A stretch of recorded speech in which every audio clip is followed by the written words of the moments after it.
Making a video. Efil's video, day 23? I don't know, something like that. Anyway, you figure it out. So anyway, I guess I will, I'm thinking brain states. I'm thinking the nature of the beast. So we're back sort of to lizard, ape, something more, the intelligence thing. But there is a difference between certain brain functions, the brain functions that create our sense of the world, our feelings, our emotions. Well, let's say feelings first. Ouch, burn, hot, cold, hunger, blah, blah, blah. And on top of that layer, we have emotions, passions, desires. And then on top of that is the scheming mechanism, the thing that figures out a plan, a way to navigate the world. So one part of our brain is identifying what's in the world, good, bad, chase, run away, the things that are hostile and likely to satisfy our desires. And the other brain is defining patterns, ways to navigate that stuff to satisfy the organism. We, as humans, because of this intelligence thing, this abstract intelligence, where we can now think beyond the scope of just being one sentient being locked off from the other sentient beings, locked off from the knowledge of their consciousness, locked off from understanding of our own history and origin and biological function.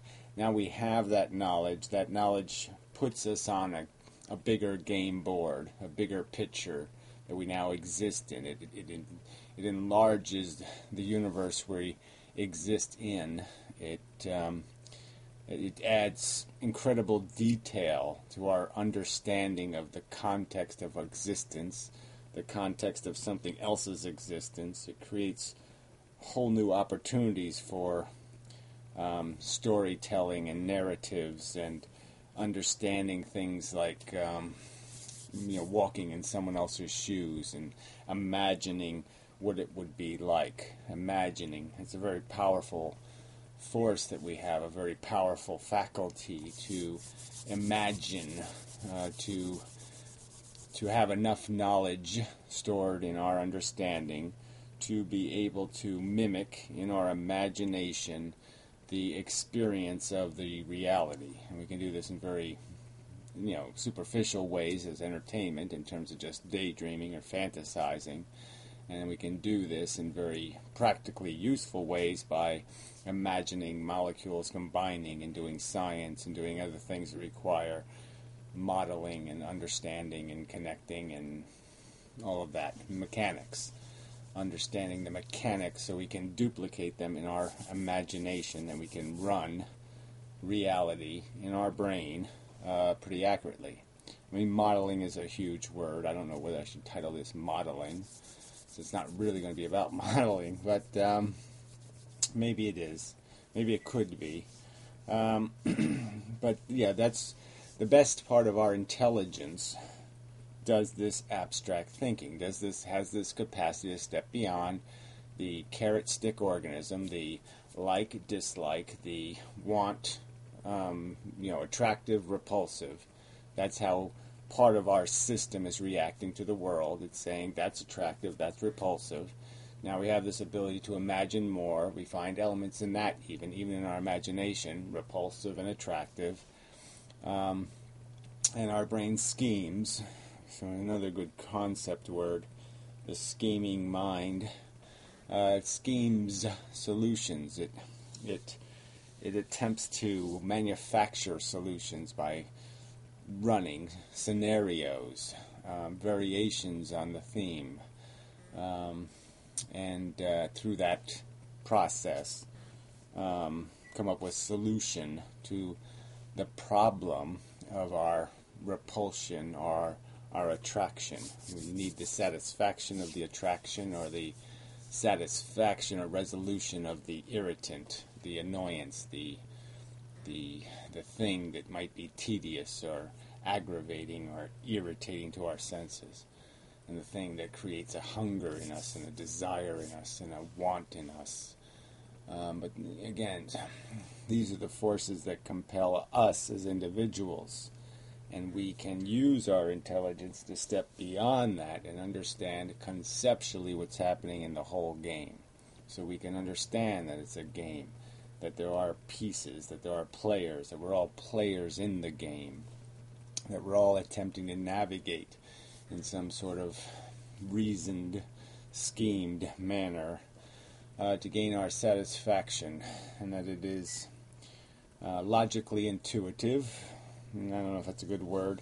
It is the nature of logic to discover, to realize, to find that value exists in these other creatures. We innately feel it because of the conditioning, because again the biological reaction attaches us to our family, the things we're raised with, the things we become comrade with, and we gain an empathy and a desire to protect them and concern for their welfare. And if we gain this faculty of logic, it becomes logically intuitive, obvious, natural to start extending that value system and to understand that the barriers aren't things like an ugly face or fat or maybe not too bright or some other stupid thing, wrong color eyes, or some other idiotic idea that would separate me from it, that it is just as real as me. These are obvious logical conclusions, that the sensing beings, we're all just sensing beings, and our welfare is all important. And then an intelligence almost automatically starts separating through that kind of simple logic its function from not only being something that functions for this individual, but it functions for a society, or it functions for a culture, or a nation, or however, your race even. People attach to lots of things. But a person could logically recognize that, yeah, I'm in it for the tribe, the gang, the civilization, the all-comers who come with merely a handful of vulnerability. They just have to come. They have to just show up and say, I'm vulnerable to being harmed. Worry for me. And maybe an intelligence would say, yes, they deserve inclusion. They can be harmed. They're included in my network of concern, in my network of welfare that matters.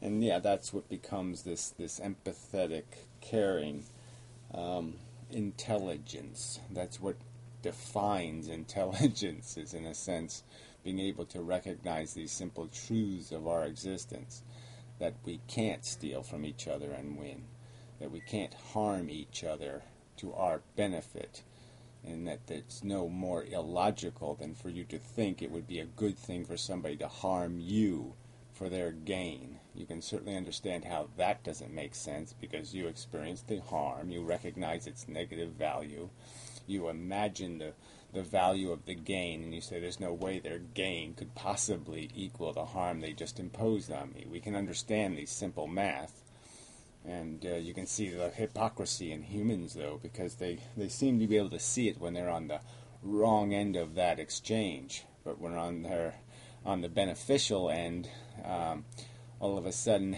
their empathy degrades, their rational ability to see the obvious disappears, and all of a sudden the rationalizations show up that the other thing doesn't feel as much as them. It's not worth it. It deserves it because it did something wrong. It's not one of them. Period. It's good enough reason often. It's a Muslim. Good enough reason for it to be in pain. Just nonsense.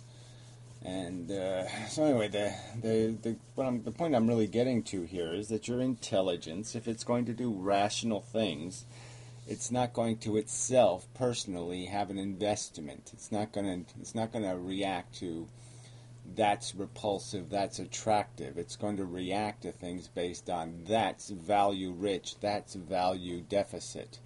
It's going to become utilitarian. It's going to define value based on the entire cash register receipts of the day. It's going to take a net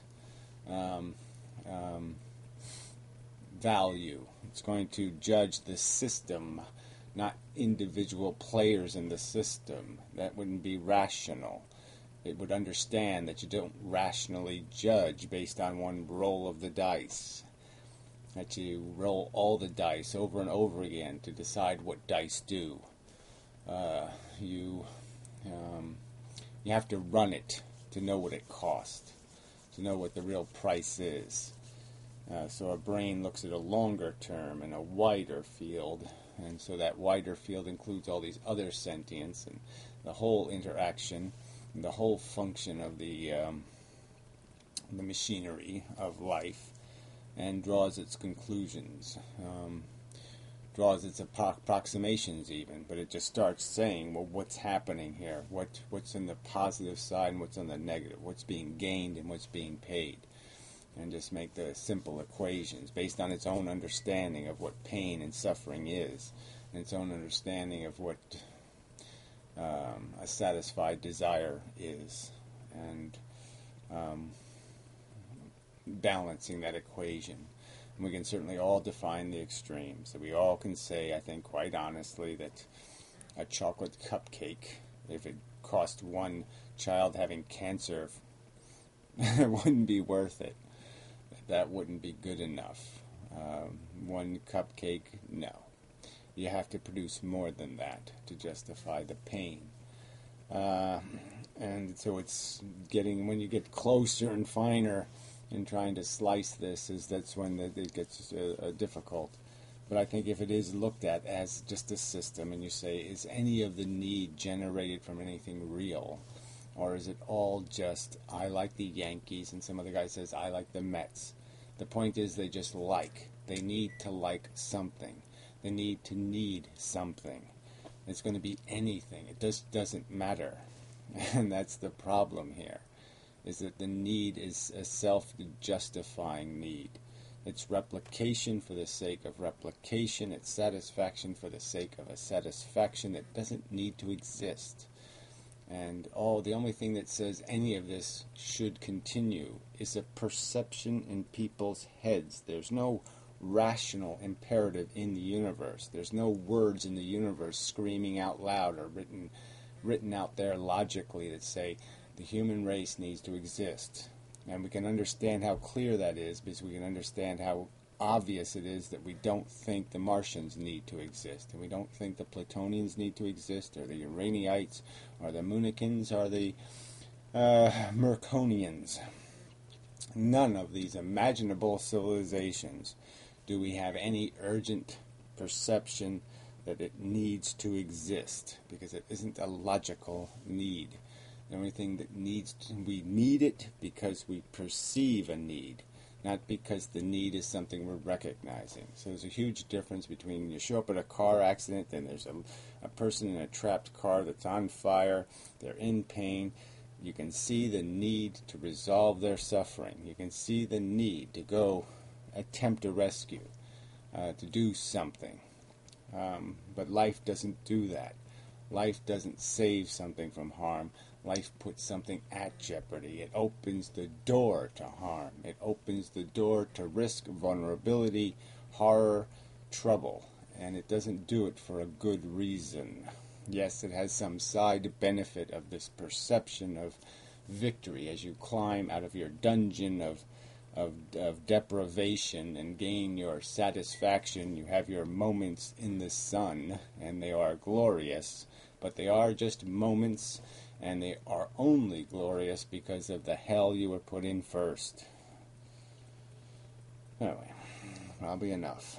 But intelligence makes this visible. And intelligence changes your brain from a scheming tool that's scheming for an individual into a scheming tool that's scheming resolution of the dilemmas that are all over the life equation. There are problems with this system. There are problems with this mechanism. And intelligence wants a solution. Your intelligence should demand a solution. It shouldn't settle. It should say, make it right, or you don't make it. I mean, it's intuitively sensible not to make messes, not to risk disaster if you don't have to. Okay. Till next time, in touch.